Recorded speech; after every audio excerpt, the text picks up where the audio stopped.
L'hôpital régional de Ntchengue, selon la population, rencontre d'énormes difficultés en matière de premiers soins médicaux, absence de lits, non prise en charge en cas d'urgence et bien d'autres encore. Voilà la réalité de ces structures sanitaires publiques de la ville de Port-Gentil.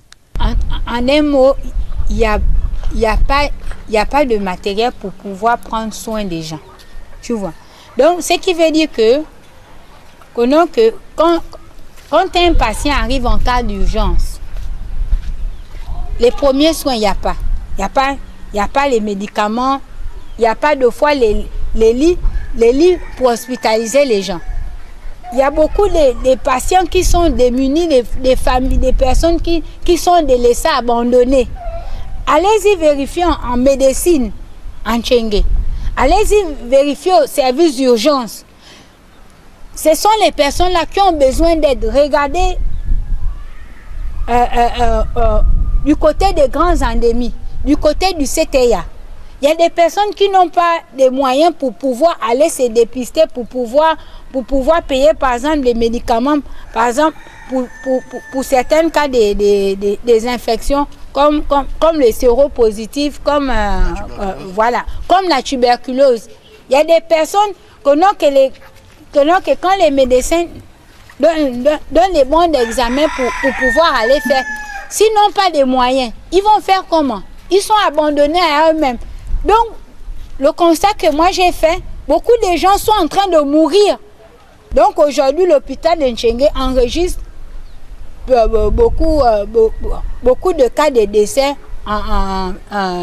plus que les autres cliniques. Pour cette dame, l'apport de matériel sanitaire adéquat de l'État serait nécessaire. Nous, on a besoin d'aide de l'État parce que quand les parents emmènent les patients en Ntchengue,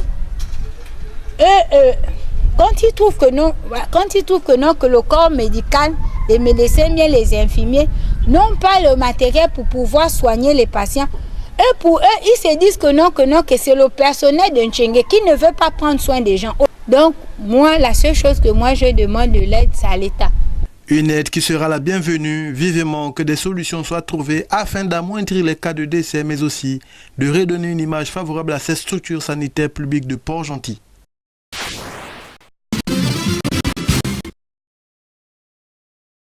La hausse du tarif de transport dans la ville de Franceville, exigée par les transporteurs depuis quelque temps, suscite étonnement et indignation auprès des populations de cette ville. Bon nombre d'usagers s'en plaignent à cet effet, visiblement choqués par le nouveau tarif imposé par les chauffeurs. Le coût du transport serait passé de 100 francs CFA, tarif initial, à 200 francs CFA, nouveau barème. Étant émus de ce changement, les clients s'expriment. C'est 200 l'arrêt partout. Regarde la caméra. Pour nous les élèves, nous on n'a pas l'argent de taxi. Surtout nous qui restons en bas, on apprend l'excellence. 200 l'arrêt, c'est pas top. Le taxi, c'est maintenant 200 francs. Ouais. Bon, depuis avant-hier que moi j'ai constaté ça et c'est vraiment caduc pour nous les élèves. On n'arrive pas à s'en sortir. Surtout moi, le parent m'avait déjà remis l'argent du mois pour payer le taxi et à ma grande surprise, je trouve que ça c'est maintenant à 200, donc je n'arrive pas à m'en sortir. C'est étonnant mon frère, c'est étonnant. On ne sait jamais, on ne connaît même rien. Maintenant, 200 c'est Mbaya. Maintenant, quand tu descends, quand tu prends Potos, Socafrique, tu vas donner 200. Ou bien Socafrique, Wente, tu vas donner 200. Là, c'est monsieur le maire qui a donné l'ordre, ou bien c'est l'information de... Je ne sais pas. Je ne sais pas, je suis un peu... on se demande, ou bien c'est qui a donné vraiment l'ordre au taximan d'augmenter 200 maintenant le taxi. Information démentie ici par les chauffeurs des transports en commun qui prétendent attendre une résolution gouvernementale pour mettre à exécution cette décision. On n'a jamais transporté les gens à 200. On souhaite... J'ai transporté les gens qui à 100 francs, 100 francs. On attendait jusqu'à la nouvelle ordre plus bien. Si le gouvernement accepte de nous faire grâce, de faire 200, Ouais. Mais pourtant, il y a certains de vos collègues qui chargent les 200. Non, là, moi, je ne connais pas ça. Excuse-moi, ouais, je ne connais pas ça. Merci. Merci. On t'attend seulement la décision du gouvernement. Ah bon? Oui. Pourtant, on voit le changement de 200 en Baya, 200. Non, il y a les gens ici. Ah bon? On t'attend seulement le gouvernement. Il t'arrange la situation là. Parce qu'on souffle le carburant, c'est monté. C'est augmenté, le pied ça coûte cher. Les roues ça coûte 25 000 euros. Chargement c'est 100 francs. 100 francs? Oui. Tu es sûr? Je suis sûr. Moi depuis que j'ai commencé, je charge 100 francs. Pourtant il y a certains de vos collègues qui chargent 200. Moi en tout cas, là où chacun charge comme il veut. Moi en tout cas, tant que je n'ai pas vu le papier qui autorise que c'est 200, je n'ai pas cherché 200. Ça c'est mon problème. Une situation qui trouve son sens suite à l'augmentation pour la 3e fois en l'espace de quelques mois du prix du carburant, d'où l'appel lancé de ce compatriote. Je suis en Baya, je paye 200, mais les taximans prennent l'arrêt, quel que soit l'endroit 200. Et non, par rapport à l'augmentation du carburant. Mais pour moi, en tant que Gabonais, je ne suis pas d'accord avec ça. Ce sont eux qui doivent s'en charger sur le gouvernement. C'est le gouvernement qui a taxé 100 francs de taxi. Mais s'il faut augmenter 200, il n'y a qu'au gouvernement, pas la population. La population est en train de subir pour rien. Mais il faut que l'État regarde ça, il faut que l'État voie ça. Et je déplore cette attitude-là. Et monsieur le gouverneur du Haut-Ogooué, je vous prie vraiment de regarder ce problème-là. Et vous prenez ce problème-là à bras le corps. Face à ce qui précède, il conviendrait donc de remettre de l'ordre dans le secteur transport en organisant une concertation tripartite réunissant le gouvernement, les transporteurs et les partenaires sociaux.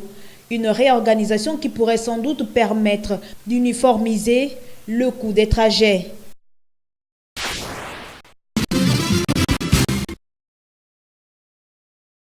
Absence d'engins, d'ouvriers, des voitures en mouvement ou stationnées de part et d'autre du pont, des piétons défilant sur la passerelle construite à de telles fins. C'est le constat fait en Zanyon, Nouvelle Cité, dans le 6e arrondissement de Libreville, où depuis plusieurs mois déjà, nombreuses sont les difficultés auxquelles sont confrontés les habitants de cette zone, dû à l'abandon des travaux de ce pont de Nouvelle Cité qui devait être livré en décembre 2017. Depuis que l'entreprise adjudicataire qui était en charge des travaux de ce bassin versant ont abandonné les travaux sous prétexte que l'État devait déverser une somme importante pour qu'il finalise les travaux et livrer ces réalisations en bonne et due forme. Bon, maintenant, depuis qu'ils ont abandonné ces travaux, il s'avère que la passerelle, au niveau de la passerelle, il y a ce qu'on appelle l'insécurité grandissante qui sévisse dans notre zone. Les gens sont toujours braqués là au pont parce que les clients vous laissent de l'autre côté et là les bandits sont là en permanence. Les difficultés que nous rencontrons sont nous qui sommes sur le canal. Parfois quand il y a des pluies, il y a des inondations. Nous sommes dans le risque d'être inondés et ce pont aussi, ça ne présente pas vraiment de garantie. Ça bouge même lorsque nous passons dessus. Ces riverains de Nouvelle Cité, Dragage, Cité Rose, GP, lancent à nouveau un cri d'alarme aux plus hautes autorités pour une résolution finale de cette question. Il faudrait que l'État puisse réagir. Nous demandions que l'État réagisse pour que cette entreprise finisse les travaux et livrer le chantier en bonne uniforme, comme je l'ai dit en préalable. Nous demandons à ce que les autorités puissent prendre conscience qu'il y a des populations qui sont en danger, que s'ils peuvent encore relancer les travaux, ça nous arrangera. Cette interpellation de plus des citoyens gabonais devrait emmener le gouvernement, sinon l'État, à se rassurer d'avoir réuni les moyens nécessaires avant de prendre certains engagements ou initiatives au détriment de la population du Gabon.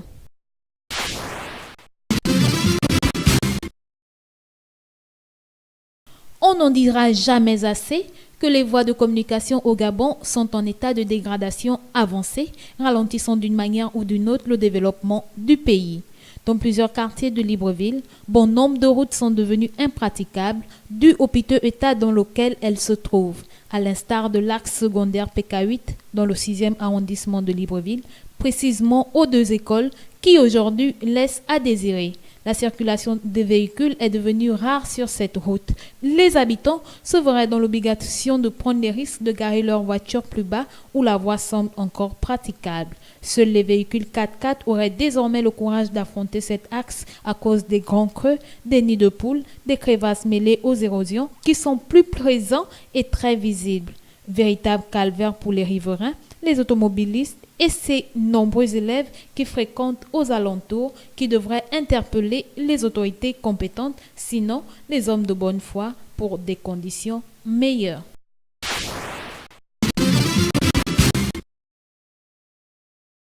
Le 11 avril dernier, les membres de la Confédération syndicale dynamique unitaire et ceux du G17, plateforme revendicative des travailleurs du Gabon, s'étaient réunis pour une séance de travail au siège de cette organisation qui regroupe en son sein 17 centrales syndicales.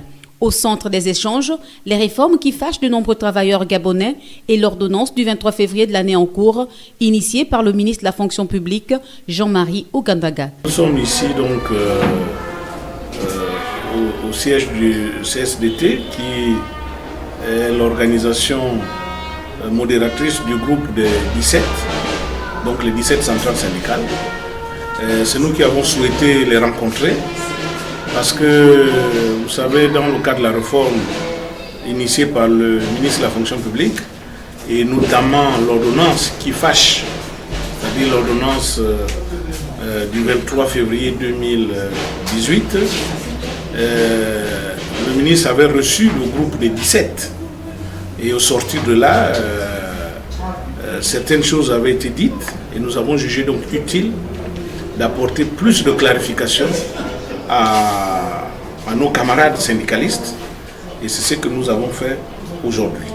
Donc en présence du modérateur du groupe, nous avons donné les documents et les explications qui ont amené Dynamique Unitaire à observer un mouvement de grève qui, depuis le 12 mars et qui demande purement et simplement l'annulation de cette ordonnance.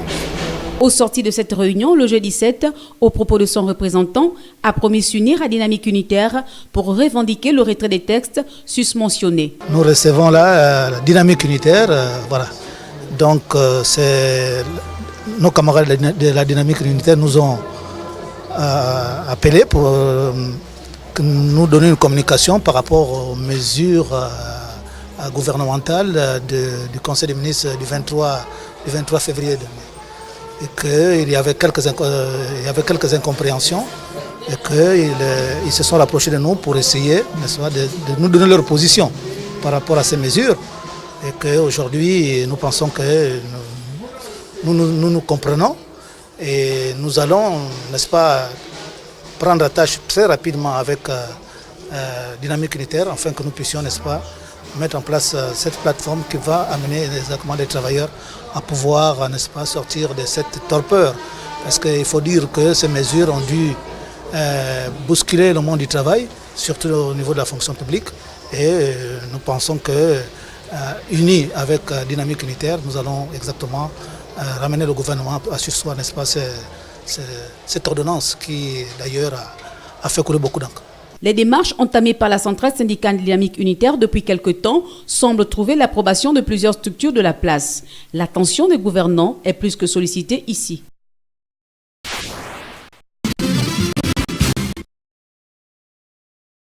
Amour, justice, équité, 3 mots sur lesquels se base l'association FA 12-12-15, regroupement des femmes chrétiennes du Gabon, issue de plusieurs dénominations ecclésiastiques de la place. Jumelant le premier anniversaire de cette association à la célébration en différé de la Journée internationale des femmes, elles se sont massivement réunies le 7 avril dernier à l'église internationale de Nazareth, située dans le 1er arrondissement de la commune de Libreville, pour célébrer les dits événements. Nous avons la victoire.